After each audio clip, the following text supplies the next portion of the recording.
Hello quilting friends! Welcome to the Dashing Table Runner Quilt Along for Labor Day weekend 2021. I'm glad you've joined me for this fun, easy, and simple project. Here is my Autumn Day Table Runner that I showed in the promotional blog post, and I also have one that's made out of yardage rather than a charm pack. Have you bought your charm pack yet? I hope so. I hope you'll be ready to do the project. Today is Thursday, and the task for today is to sort your charm squares. For my charm pack Autumn Day, I had lots of light prints. You can see that each block has light prints rather than a solid light fabric.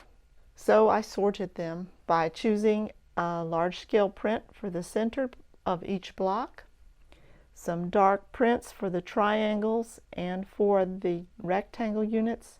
Then I had lots of light prints that I could use with the rectangle units and with the half square triangles. This fabric collection had lots of repeats, 2 or 3 of the same print.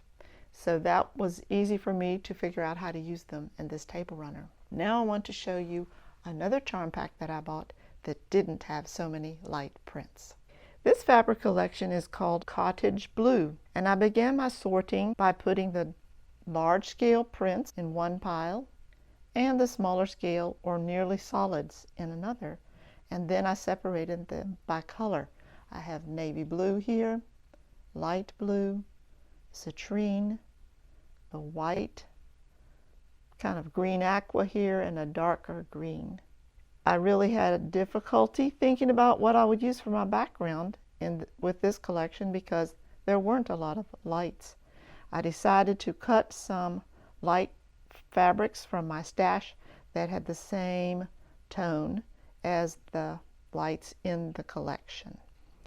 So now that I have my fabrics sorted by large scale and small scale or nearly solid, it's time for me to think about how I will construct my blocks. And I'm going to use some large scale prints in the center of my blocks like I did for the sample table runner. So I'll show you what the 3 blocks were that I came up with.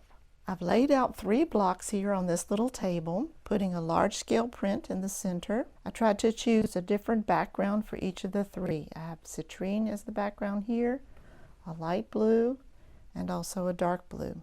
And then I've chose light blue to go with this one for the rectangle units, dark blue to go with the light blue one, and the citrine to go with the navy background. Then I chose some fabric for the half square triangles, and I folded the square so that I could get an idea of what it would look like. I also folded one of the background squares in half diagonally just so I could see what the turn dash might look like all sewn together. Fortunately, I had 2 of the same print that I could use. So this will give me 2 triangles, and this will also 2. And that's what I need for 1, 2, 3, and 4 for this block. Now here I don't have 2 matching squares, but I will put this print opposite, and I will put this little print opposite in the block. The same is true for this block and this block as well. So now I take a picture of my 3 blocks so I'll remember when I'm sewing which triangles go with which center square, which rectangle units go with each block. This collection is called Winter Village. It's of course for Christmas. There were 2 kind of large scale prints in this collection. One is of the nutcrackers and another is of a village scene. Both of them I really liked. This village scene and the nutcrackers are directional. It seems to me that the prints are smaller on the little village scene. So I'm going to choose the nutcrackers as my center square, and I have them in the 3 colorways for the background. There's a background of green and of red and of white. Just like in my other collection, there are not many plain lights or whites. So I chose some fabric from my stash that is the same shade of off-white, and I've cut some background fabrics to go with this collection as well. Fortunately, there are 2 red prints that I can use for the half square triangles, 2 matching greens, and 2 matching blacks.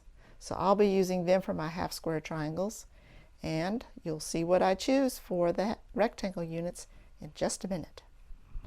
So for these 3 blocks, I put the Nutcracker large scale print in the centers and then chose something opposite or different for the backgrounds of the rectangle units and the triangles. Here I have a white background with the red rectangles, the green triangles. I've got a green background, black background, red background. So I tried to mix them all. Now I do have a lot of charm squares left, and I'll be using those in the scrappy border all around the composition. I haven't decided yet what kind of sashing I'll place between my blocks. It may just be the same tone as the off-white in the blocks. That way the 3 blocks will just float on the background. Not quite sure. I think I'll make my blocks first and then audition some fabrics. All right, ladies and guy quilters, are you ready to get started on your dashing table runner project? Have fun with the sorting and the planning of your blocks. It might take a little bit of time, but I'll see you tomorrow and explain how to get sewing on the pieces that you select today.